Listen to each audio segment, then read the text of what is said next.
So there's this question that's really starting to bubble up in Australian politics, something that might have seemed completely out there not too long ago.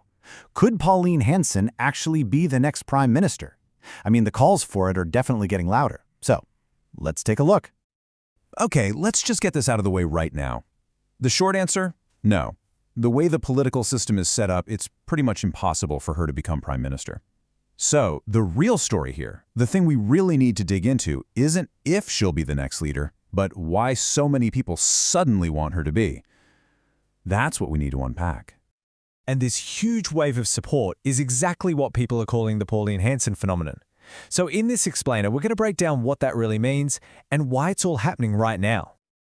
All right, here's our game plan. First, we're going to define what this phenomenon actually is. Then, we'll dive into the national frustration that seems to be feeding it and look at the exact message she's using to connect with people.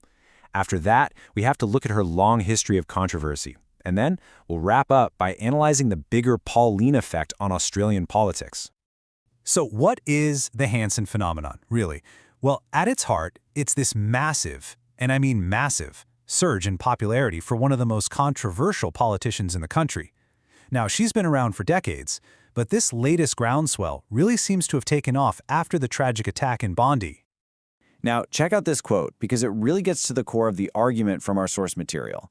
The idea is that Pauline Hanson hasn't actually changed her tune in decades. What's changed is, well, a big part of the Australian public has, what some would call the silent majority. It suggests there's been this deep shift, and suddenly her ideas don't seem so fringe to a lot of people anymore. Okay, so if a big chunk of the public has changed, the obvious next question is, why? Right? This isn't happening in a vacuum. It's growing out of a very specific political mood, where more and more people feel like the mainstream parties are just completely ignoring them. So, for a quick bit of context, Australian politics has been a two-horse race for a long time. You've got the left-wing Labour Party, they're in power now, and the right-wing Liberal Party. But that whole setup, it's starting to get seriously shaken up. And you can literally see that shakeup right here in the polling numbers. Hanson's party, One Nation, is gaining a ton of ground. And a lot of that support is coming from voters who are abandoning the Liberal Party.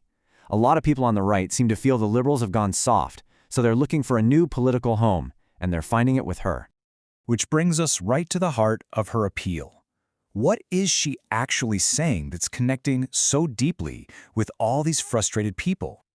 She hammers away at these very real kitchen table issues, the stuff that's squeezing everyday Australians. And according to our source, she frames it all through a really simple lens, supply and demand. She basically draws a straight line, arguing that record-high immigration is putting a ton of pressure on everything from housing and rent to hospitals and roads.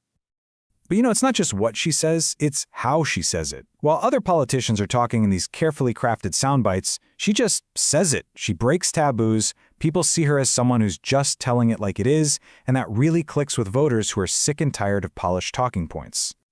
Of course, you absolutely cannot talk about Pauline Hanson without getting into the decades of controversy that have really defined her entire career. I mean, being divisive isn't a side effect of her politics, it's right at the center of it. And this timeline, wow, it shows a remarkably consistent pattern for nearly 30 years. From her infamous first speech back in '96, saying Australia was being swamped by Asians, to more recent comments, her rhetoric has often targeted minority groups. And while these moments have sparked outrage and alienated a lot of people, they've also fired up her core base of support every single time.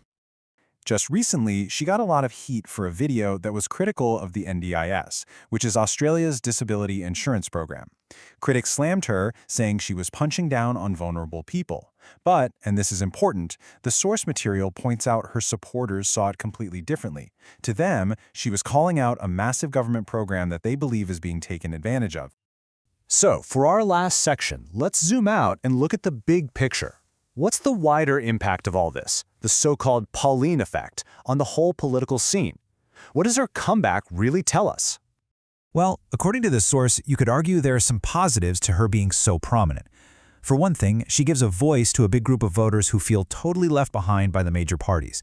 She also forces conversations, sometimes really uncomfortable ones that other politicians would rather avoid. And in a way, she makes the other parties actually work harder to win back those voters. But on the flip side, the negatives are pretty significant.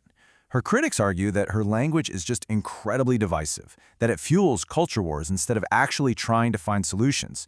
And the big risk, they say, is that she's just making an already divided country even more polarized.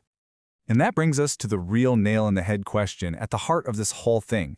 Is her comeback really about her, or is she more like a symptom of something much bigger? A sign that a huge part of the country is so fed up with business as usual that they'll back anyone who sounds like they're finally listening.